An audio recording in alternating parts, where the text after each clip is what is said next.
Manipur, the northeastern part of India, painted in multifaceted colors of life.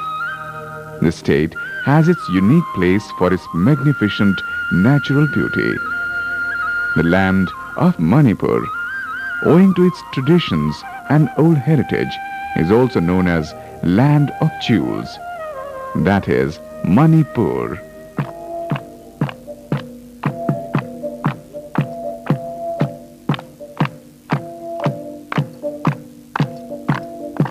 As per the 2001 census, the total population of the state is around 23,88,634, whereas its less than one-third inhabitants are aboriginally tribal. In the previous census, Manipur's tribal population was 7,13,813 approximately. Amongst many tribes and sub-tribes, one of the prime one is Paite tribe, inhabited mainly in the Chura-Chandpur district.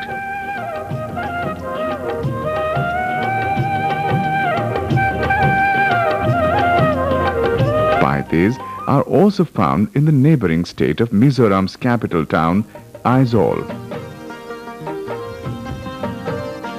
As such, the word Paite signifies Pai means going and Ti means in a big number.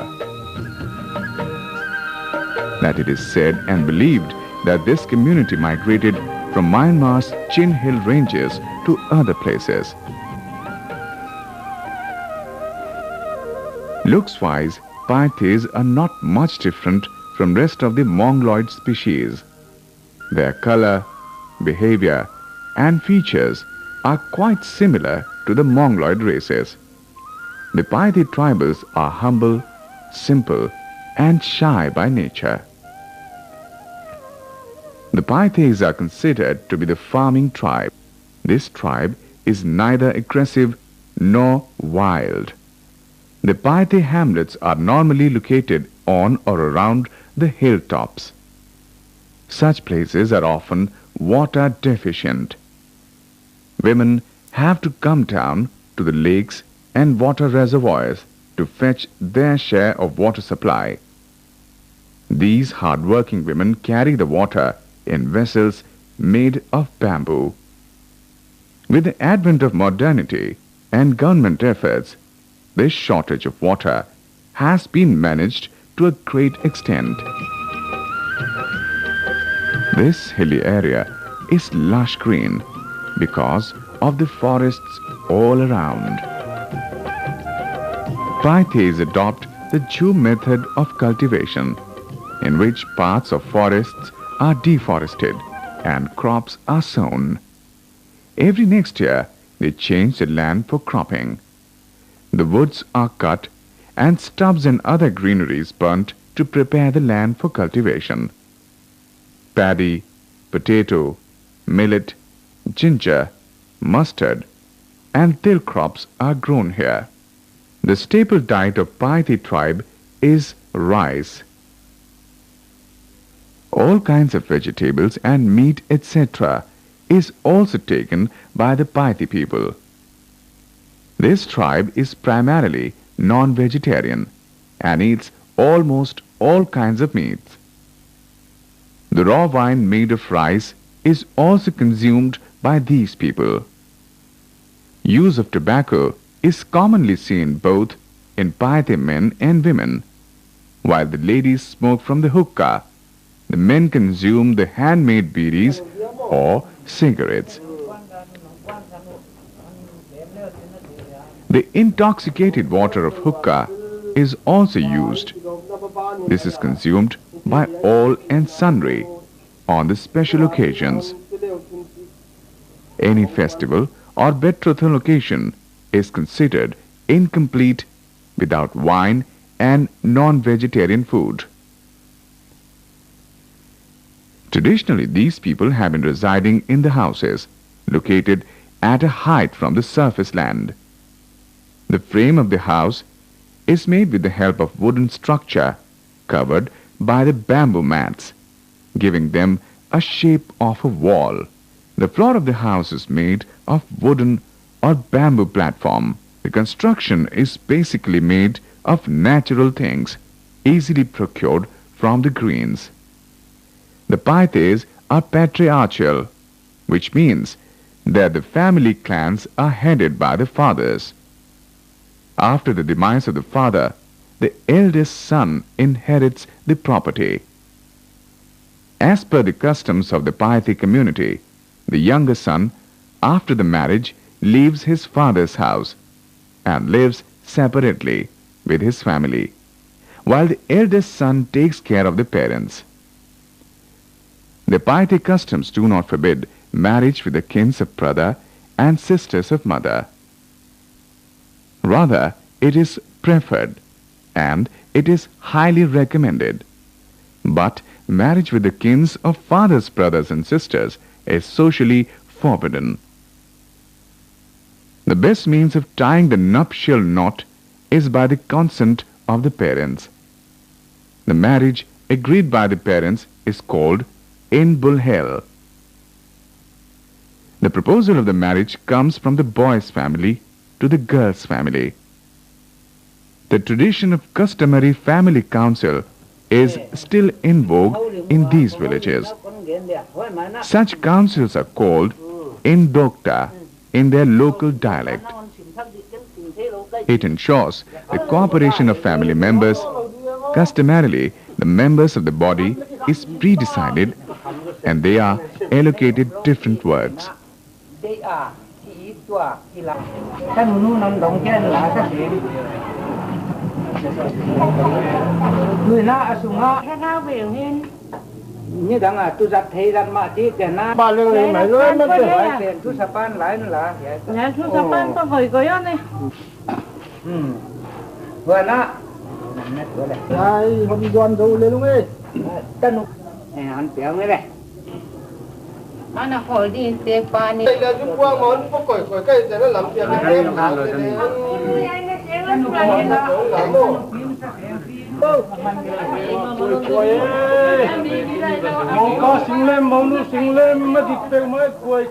The Paite tribe saw a turning point in their age-old history when the Christianity came through missionaries here. By the end of the 18th century, the Christian missionaries became functionally active in this region. The campaign by the missionaries not only saw a mass conversion, but also a major shift in their lifestyle, thought process, culture, and economic lives. These days, the Christian rituals have spread into their marriages, their birth rituals, lifestyle, etc. These days, the marriages are solicited in the churches.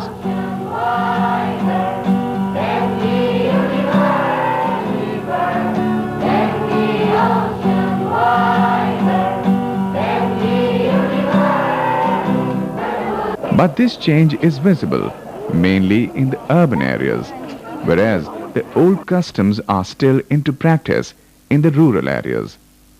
Overviewing the ritualistic background, the Paite tribal's religious beliefs are put into animism category. Even today, the older generations of the tribe follow the age-old religious rituals. Childbirth is also a pivotal ritual in Paite culture.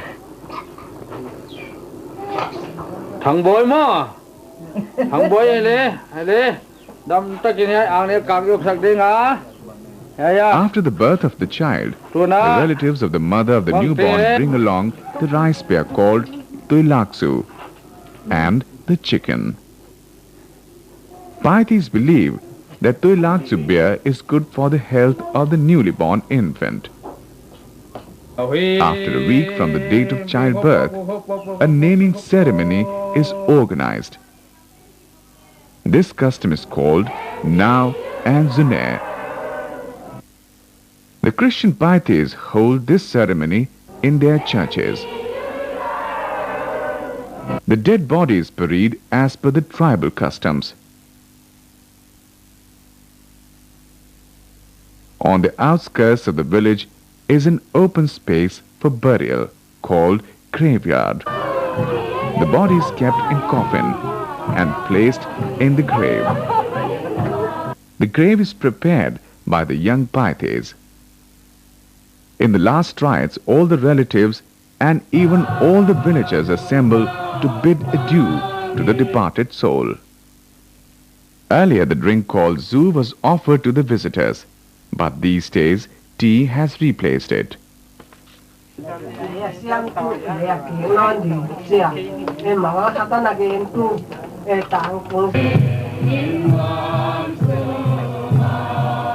As per the rituals, the Paite young men used to go to the house of the bereaved and sing religious songs. However, this custom is now vanishing fast. Despite this change, and still people accumulate to help the suffering family.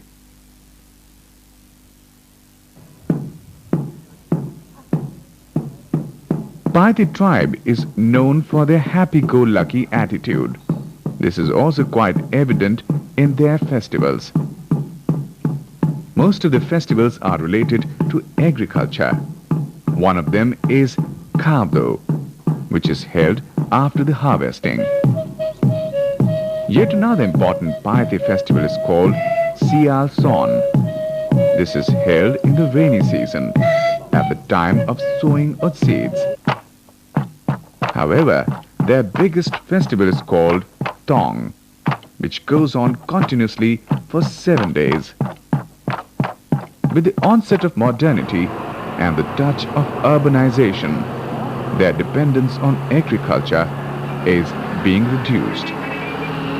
This is one of the prime reasons why the gaiety of such festivals is dying out. Like the clothing, Paite culture is also a mixed blend of traditions and modernity. On one hand, the Western tunes are echoed on guitar, while on the other, the traditional folk dances and music, etc., are performed by these people.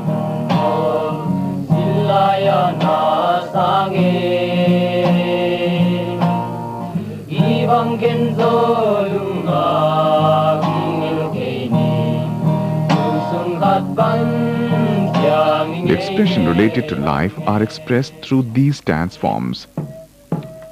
One of the most popular Paite dance is Inndongta and Lao.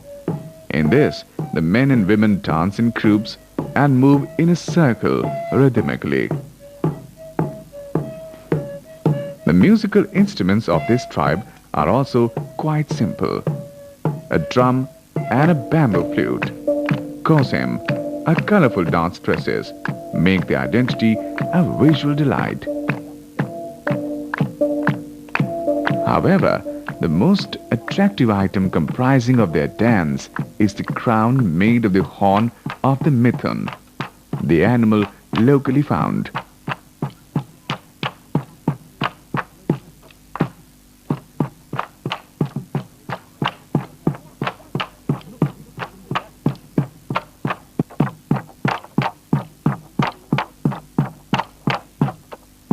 Both men and women like to wear up traditional jewelry.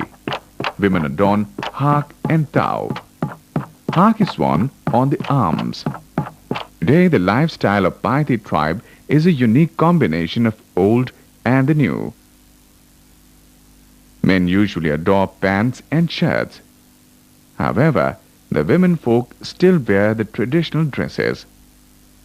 Yet, the younger girls are also seen sometimes wearing jeans and skirts, depicting their changing outlook with the times. In their traditional way of dressing, the Paite females wear a sewn cloth around their waists, which is called nigpe. A blouse is also worn along with. As per the variations in color and designs, the names of these dresses keep changing. Today, these folks are also wearing clothes woven in males. But in such a cloth, they prefer their ethnic designs and motifs. Advent of machine era has not fully eroded their passion for handmade cloth.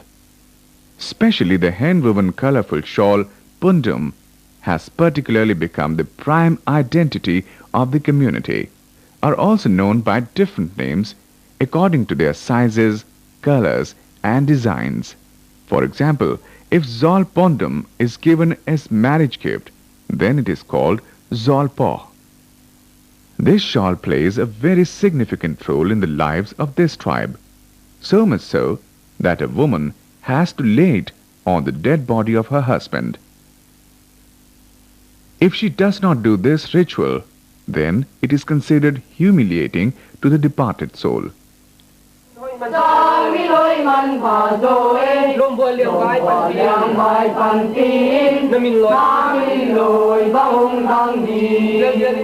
The language of Paites is also called Paite. This dialect has its origin associated with Chinkuki group of language. This language is written in the Roman script.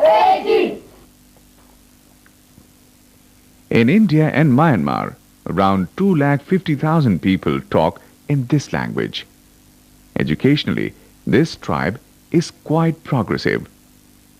The credit for this educationally upward trend mainly goes to the educational institutions instituted in this region by the churches. In quite a few non-governmental organizations and the schools, the education is imparted in the Paite language. Government has also approved publishing of the textbooks in Paite language. These days, various newspapers and magazines are published in this language. Apart from the folk tales, one can find literary works like stories, dramas and poems too in this Paite language.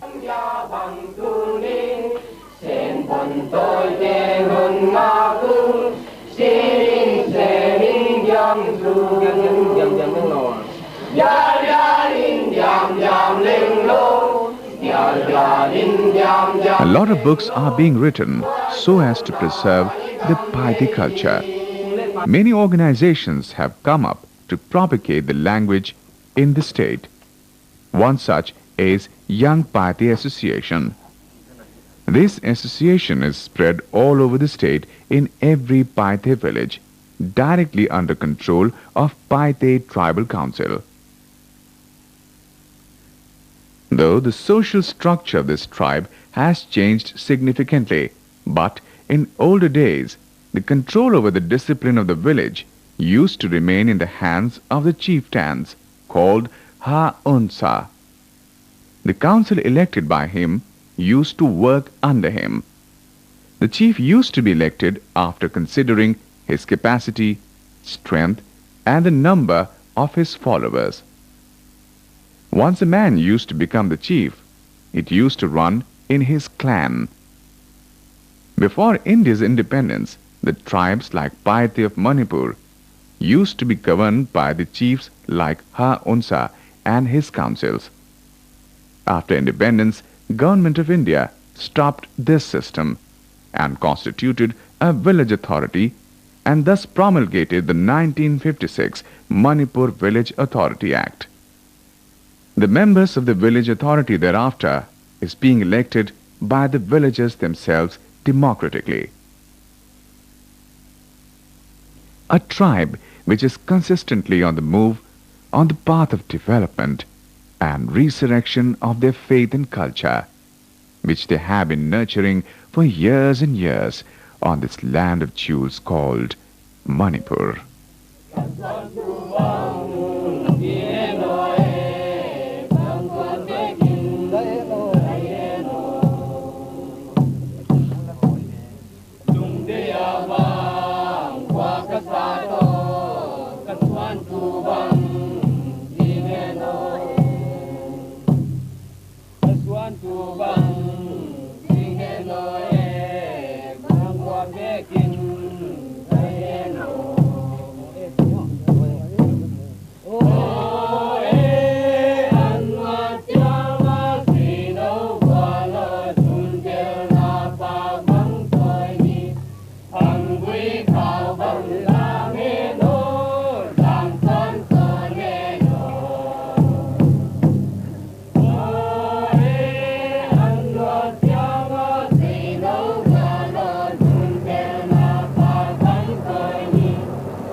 way.